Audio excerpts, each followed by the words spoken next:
ಪ್ರತಿ ವ್ಯಕ್ತಿಯ ಜೀವನದಲ್ಲೂ ಒಂದು ಆರಾಮ ವಲಯ, ಕಂಫರ್ಟ್ ಝೋನ್ ಇರುತ್ತದೆ. ಅಲ್ಲಿ ನಾವು ಭಯವಿಲ್ಲದೆ, ಒತ್ತಡವಿಲ್ಲದೆ, ಅಪಾಯವಿಲ್ಲದೆ ಬದುಕುತ್ತೇವೆ. ನಮಗೆ ಪರಿಚಿತವಾದ ಪರಿಸರ, ಅದೇ ದಿನಚರಿ, ಅದೇ ಜನ, ಅದೇ ಚಿಂತನೆಗಳು ಇವೆಲ್ಲವೂ ಸೇರಿ ನಮ್ಮ ಆರಾಮ ವಲಯವನ್ನು ನಿರ್ಮಿಸುತ್ತವೆ. ಆರಾಮ ವಲಯದಲ್ಲಿರುವುದರಿಂದ ಮನಸ್ಸಿಗೆ ನೆಮ್ಮದಿ ಸಿಗುತ್ತದೆ. ಆದರೆ ಅದೇ ಆರಾಮ ವಲಯದಲ್ಲಿ ಅತಿಯಾದ ಕಾಲ ಉಳಿದರೆ ನಮ್ಮ ಕನಸುಗಳು ನಿಧಾನವಾಗಿ ಸಾಯತೊಡಗುತ್ತವೆ.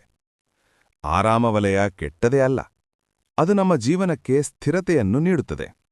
ಆದರೆ ಸಮಸ್ಯೆ ಯಾವಾಗ ಆರಂಭವಾಗುತ್ತದೆ ಎಂದರೆ, ನಾವು ಬೆಳೆಯಬೇಕಾದ ಸಮಯದಲ್ಲೂ ಆರಾಮ ವಲಯವನ್ನು ಬಿಟ್ಟು ಹೊರಬರಲು ಭಯಪಡುವಾಗ.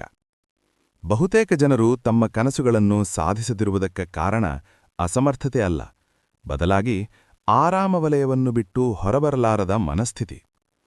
ಯಶಸ್ವಿಯಾದ ಎಲ್ಲಾ ವ್ಯಕ್ತಿಗಳ ಜೀವನವನ್ನು ಗಮನಿಸಿದರೆ ಒಂದು ಸಾಮಾನ್ಯ ಸಂಗತಿ ಕಂಡುಬರುತ್ತದೆ. ಅವರು ತಮ್ಮ ಆರಾಮ ವಲಯದ ಹೊರಗೆ ಹೆಜ್ಜೆ ಇಟ್ಟವರು. ಮೊದಲ ಹೆಜ್ಜೆ ಯಾವಾಗಲೂ ಭಯಾನಕವಾಗಿರುತ್ತದೆ. ವಿಫಲತೆ, ಟೀಕೆ, ಸೋಲು ಈ ಎಲ್ಲಾ ಭಯಗಳು ಮನಸ್ಸನ್ನು ಕಾಡುತ್ತವೆ. ಆದರೆ ಆ ಭಯದ ಮಧ್ಯೆಯೇ ಒಂದು ಸತ್ಯ ಅಡಗಿದೆ. ಭಯವಿರುವ ಜಾಗದಲ್ಲೇ ಬೆಳವಣಿಗೆಯಿದೆ.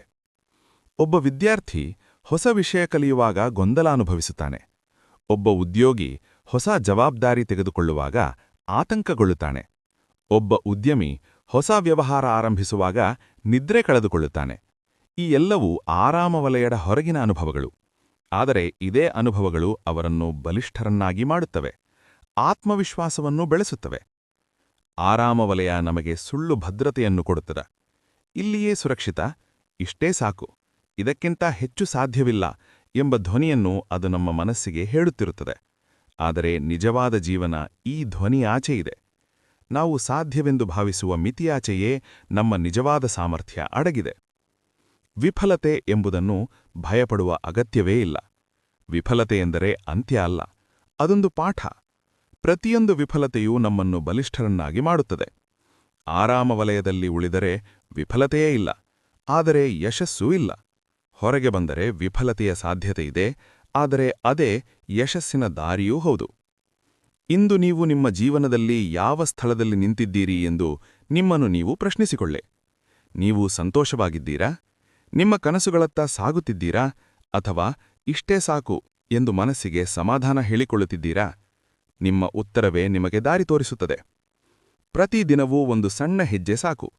ದೊಡ್ಡ ಬದಲಾವಣೆ ಒಂದೇ ದಿನದಲ್ಲಿ ಆಗುವುದಿಲ್ಲ, ಆದರೆ ಸಣ್ಣ ಸಣ್ಣ ಪ್ರಯತ್ನಗಳು ದೊಡ್ಡ ಯಶಸ್ಸಿಗೆ ಕಾರಣವಾಗುತ್ತವೆ. ಹೊಸ ಕೌಶಲ್ಯ ಕಲಿಯಿರಿ, ಹೊಸ ಆಲೋಚನೆಗೆ ಅವಕಾಶ ಕೊಡಿ, ಹೊಸ ಅವಕಾಶಕ್ಕೆ ಹೌದು ಎಂದು ಹೇಳಿ.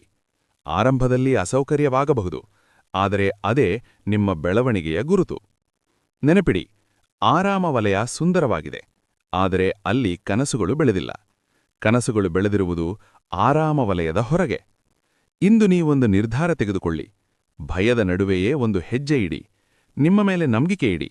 ನೀವು ಊಹಿಸುವುದಕ್ಕಿಂತ ಹೆಚ್ಚು ಶಕ್ತಿಶಾಲಿ ವ್ಯಕ್ತಿ ನೀವು. ಆರಾಮ ವಲಯದಿಂದ ಹೊರಬಂದ ಕ್ಷಣದಿಂದಲೇ ನಿಮ್ಮ ಜೀವನದಲ್ಲಿ ಹೊಸ ಅಧ್ಯಾಯ ಆರಂಭವಾಗುತ್ತದೆ.